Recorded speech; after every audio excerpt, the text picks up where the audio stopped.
দিদিভাই, আপনি এখানে যে পরিষেবাটা পেলেন সেটার জন্য আপনার কি কোনো পয়সা ব্যয় হয়েছে? আপনি কেমন পরিষেবা পেলেন এখানে? আর ডাক্তারবাবুরা আপনাদের সঙ্গে কেমন ব্যবহার করলেন? আপনি এই পরিষেবা পেয়ে আপনাকে আপনার নিজের তরফ থেকে কিছু যদি বলার থাকে আপনি বলতে পারেন।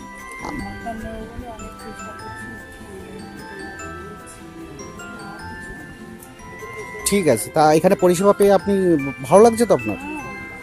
ঠিক আছে, ধন্যবাদ।